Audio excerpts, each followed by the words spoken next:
In the 2021 draft, Jonathan Kuminga, the G League Ignite, goes 7th to the Warriors. How amazing must that have felt? Not only do you make the NBA, you're now teammates with Steph Curry? Oh, and Kuminga's Ignite teammate Jalen Green goes to the Rockets. You're about to win like 20 games a year, buddy. Sucks to be you. But actually, if Kuminga could go back, he would do anything to switch places with Jalen Green. Because while Kuminga was winning a ring on the Warriors, great, Green was playing 33 minutes a night, making mistakes but growing as a player. The result was a $35 million a year contract for Jalen Green. Kuminga about to make a fraction. In fact, a very possible scenario is $8 million per year. I know that's a lot, but look at the other guys who were drafted around Kuminga. $8 million's a joke. So how's this going to end up for JK? A very talented player. Well, new rumors are spicy, and they seriously affect the Warriors and Steph Curry too.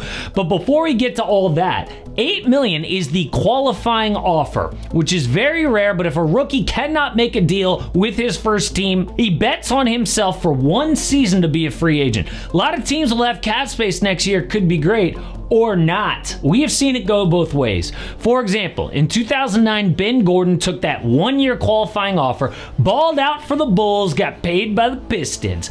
But 2017, Nerlens Noel turns down 4 years, $70 million from the Mavericks because he wanted the max. Well, buddy, he ended up having to settle for a minimum contract. So he turned down $70 million in 2017, and in all the years since then, he earned less than half that and had to retire. Betting on yourself doesn't always work. But the Warriors are not risk-free either.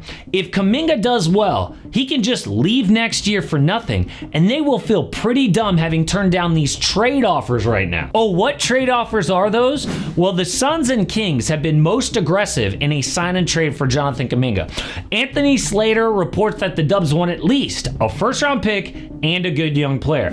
But the Suns' offer is built around Grayson Allen. No thanks. And the Kings' new offer is Kings get Jonathan Kuminga, Warriors get Dario Saric, Devin Carter, and a protected first-round pick. So far, the Warriors say no. They want either Keegan Murray or Keon Ellis from Sacramento. Two guys that can both defend and hit threes. But the Dubs should have thought about that before. They drove this kid's value so deep into the ground, it is a mess. Like, can you believe that there was once a time where they refused to deal JK for Pascal Siakam, but now it's too late? It's like holding onto a stock as it goes all the way down to zero because you're just overvaluing your own asset. So teams are like, yeah, we know you messed up, Warriors. You want us to bail you out and overpay? No.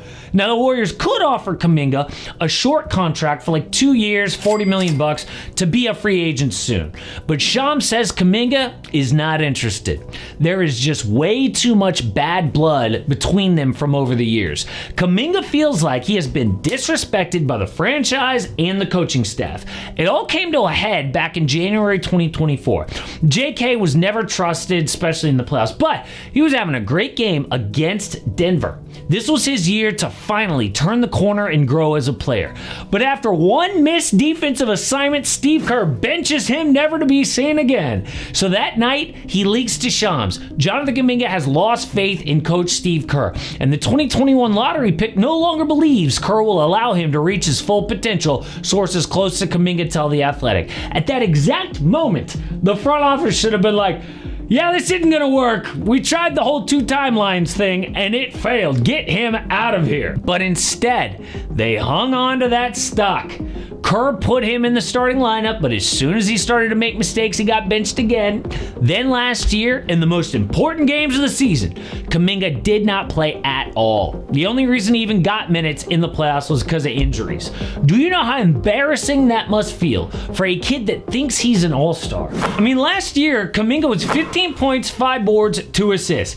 Not a great shooter, which is his problem fitting on that team. But what's key for him is his role, because when another non-shooter, say Draymond Green, got suspended 2 years ago, Kuminga was much better. His numbers improved across the board, especially that efficiency. So all he really wants on another team, like the Kings, is that bigger role. But the Warriors stupidly hung on for him for way too long, now trying to get a first-round pick and a good young player. Is he worth that? Is that that what you just showed when you refused to play him down the stretch last year? Do you think other teams don't have TVs or scouting departments? Now they're like, you didn't even play this kid. You've mismanaged this whole thing, and you want us to reward you. Ha! When I can't even believe they had the guts to ask for Keegan Murray. Kings must have laughed in their face. So what are the Warriors going to do now? Well, they've got to do something because they are the only team right now with 0 signings this offseason. Only have 9 players on the roster because of Jonathan Kuminga. Why?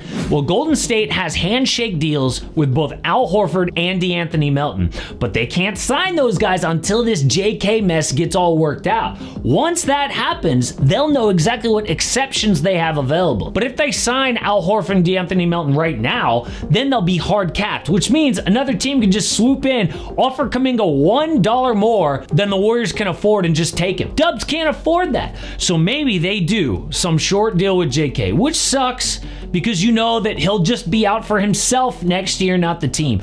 Or maybe they sign and trade him for a lesser package. Either way, how good can this whole team be next year once they have this mess behind them? Well, obviously, they've got a championship core. Jimmy Butler, Steph Curry, and Draymond Green. As good of a top 3 as anyone. I mean, after the Jimmy trade, the Dubs were top 5 in offense and defense. Jimmy boosted their free throw attempts, which every elite team needs.